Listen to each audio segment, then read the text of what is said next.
Qui a pris autant de points à l'extérieur qu'à domicile. Toutes les autres équipes du championnat de France ont pris plus de points chez elles qu'en déplacement. Là, c'était pas le cas la saison passée de ce football club de Metz. Le bon pressing d'Hervé-Toum qui va pouvoir conserver ce ballon dans l'air de jeu face à Claudio Cassapa. Il a derrière lui Obrania qui préfère tenter sa chance tout seul. Frappe au-dessus de la transversale. Ça aussi, c'est le jeu prôné par Jean Fernandez. Même si là les Lyonnais sont regroupés, le bloc est reconstitué, tout le monde cherche à défendre en avançant. Il est passé Ribéry devant Berthaud, le centre, et finalement repoussé par Réveillé en corner, et il n'a pas été évité le corner. Là-bas par tout le talent de l'ancien Brestois Franck Ribéry. Ça va vite, Olivier. Ouais, protection de balle assez superbe, et là accélération derrière, il va tranquillement, regardez comme il prend tout de suite l'information pour voir où sont placés Gueye et Toum, et ensuite son centre. Face au triple champion en titre, ça se passe plutôt bien. Djiba avec Babacar Gueye. Et pas de hors-jeu pour Hervé-Toum. Il aura Ribéry au second poteau et il trouve la tête de Claudio Cassapa. Ça va revenir. Nouveau centre. Cette fois-ci, c'est Abidal qui s'impose. Et la reprise de Bragnac déviée alors qu'elle prenait peut-être le chemin du but. La reprise du gaucher messin. Ouais, c'est Cassapa, je crois, qui a détourné ce ballon. On va revoir toute l'action avec Gueye qui a failli perdre le ballon. Ah, Toum était peut-être en position de hors-jeu sur la première fois. Cassapa dégage une première fois. Gueye qui a récupéré le ballon.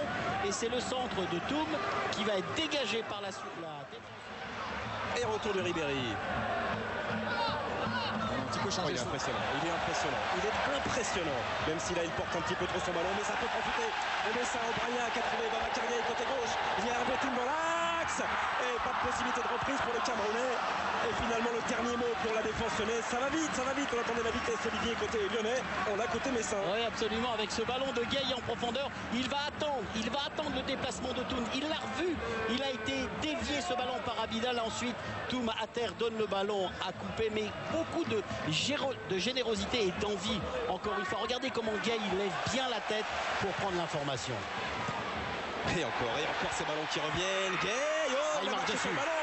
Malheureusement pour lui, il n'a pas réussi à se l'emmener ce ballon. Sinon, il y avait une énorme occasion de but derrière pour le Sénégalais et pour le Football Club de Metz qui domine là depuis les 3 minutes. On va encore simplifier la transition. Président Carlo Molinari, on n'est pas riche, mais on n'est pas pauvre. Pas riche parce que c'est vrai qu'ils ont fait venir 11 nouveaux joueurs, les Messins, à l'intersaison, sans dépenser un seul euro. Oui. Et cette frappe de Florent Malouda, pas très loin du cadre de Grégory Vimbé. Ouais, le seul souci justement des Messins, Grégoire, et c'est suite à cette belle action de Malouda, c'est justement lorsqu'ils sont en possession. Et dégagement qui va chercher et qui va trouver Gueye. Toum. Ribéry, toujours face à Berthaud. Que va-t-il faire cette fois-ci? Franck Ribéry, 1-2 passements de jambes. Il est passé. Et il va inscrire son premier but en Ligue 1. Ribéry, il arrive du National. Il arrive de Brest. On vous disait que ce serait peut-être la révélation de ce début de saison. C'est la révélation de ce début de rencontre. Grâce à lui, le Football Club de Metz mène à 0. Quel exploit, avec de la réussite certes, Olivier, mais quel exploit. Mais beaucoup de culot, Grégoire, de la part de Ribéry, parce qu'il va faire 2 ou 3 passements de jambes.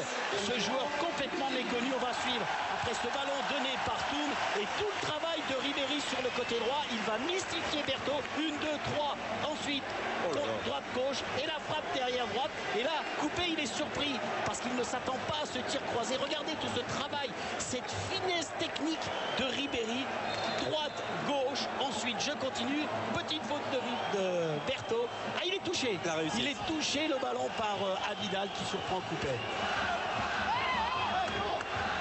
Mais beaucoup de culot, beaucoup d'envie et puis surtout beaucoup de finesse technique de la part de Ribéry. On revoit ça, regardez ces passements de jambes, ça déstabilise Berthaud. Ensuite il enchaîne et là Berthaud est battu, il ne peut pas commettre de faute. Et la frappe derrière détournée un tout petit peu par Abidal qui surprend Coupé. Avec Jean Fernandez sur le... Alors que Malouda offre son côté gauche. Ah oui, Grégoire, vous avez bien vu. Il y avait quand même la possibilité sur Malouda. Attention à Ribéry qui s'en va. Oh, il est parti, il a pris de vitesse Michael Essien. Franck Ribéry encore une fois face à Berthaud. Oh, il préfère l'intérieur. Penalty. Obstruction de Jérémy Berthaud.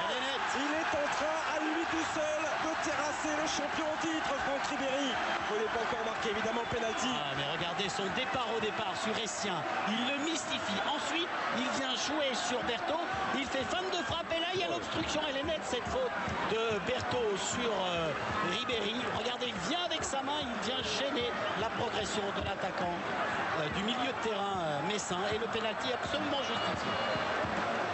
Qui est certes international avec Guy Stéphane dans le groupe des Lions de la Teranga, n'a que 18 ans. Et encore une fois, l'arrêt de Grégory Coupé. Ça fait 2 sur 2. Il a la chance tout simplement. 10 ans au basket. Et dans ce début de saison, Grégory Coupé est un rempart infranchissable. C'est terrible. Il n'a pas voulu voir. Non. Net et les sans bavure. Là, on revoit le pénalty. Il part du bon côté. Et ensuite, c'est Cassapa qui sort ce ballon que convoitait Ribéry. Ah, il a quand même. Oui. Juninho n'est pas là aujourd'hui pour frapper les coups francs. Il est blessé.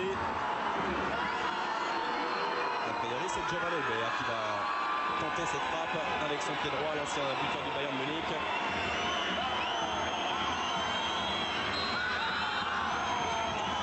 Elbert et la bonne détente de Grégory Babé qui capte ce ballon. Ça veut dire peut-être que son surnom donné à ce passé, El Gordito. Oui, Comme quoi ça sert à rien les entraîneurs. Hein. Je sais pas en tout cas. Ronaldo a l'air affûté comme jamais. Il va perdre son surnom d'El Gordito, le gras. On va revoir sur ce ballon donné par Pierre-Alain Fro. On va suivre. Et Ribéry de retour pour accélérer sur ce flanc droit qui s'est ouvert devant lui. Retrouve Cassapa. Oh le bon ballon. Le bon centre de Franck Ribéry vers la tête d'Hervé Doum. Perturbé, c'est vrai, le Camerounais par la sortie de Coupé. Et ça passe juste au-dessus de la transversale lyonnaise. On comprend comment Ribéry était meilleur passeur en national l'année dernière. Regarde. Oh, sa tête. Son coup de tête de Doum. Oh, il est parti très très haut, Hervé Doum. On a du mal à se remettre de cette image qui est très difficile, l'image de Giovanni Elbert. Regarde, il est monté haut au Camerounais. Il est monté au-dessus de Cassapa et son coup de tête est magistral de la part d'Hervé Doum. Regardez. Lyon a complètement, dans cette seconde mi-temps, a complètement rééquilibré toutes les statistiques en matière de tir. On n'a pas de tir pour l'instant. Philippe Benarfa, le gaucher, il attend la frappe de Balmont. Elle est belle. Oh, elle est partie très sèchement, la frappe de l'ancien Toulousain. Et Florent Balmont, qui à la 66e minute de cette rencontre vient égaliser pour l'Olympique. Alors pour le Brésilien, simplement c'est une bonne nouvelle pour le clan lyonnais tout entier.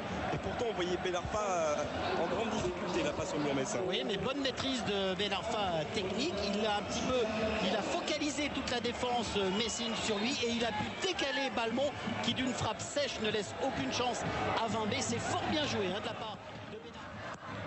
Il est parti, le corner de Balmont. Et ils étaient deux, ils sont un petit peu gênés là au premier poteau. Cassapa ici. Hamzak s'était précipité un petit peu court sur l'ouverture de Renoir. Il avait anticipé Hamzak mais pas suffisamment parce que la frappe de Renoir était un petit peu dévissée. On va le revoir cette frappe du pied gauche. Il anticipe Hamzak mais trop court. Cette rencontre, une chance pour les Messins. Oh, il était bien parti, mais il n'est pas retombé. Ce ballon frappé par le cas et sans danger à l'arrivée pour Grégory Coupé.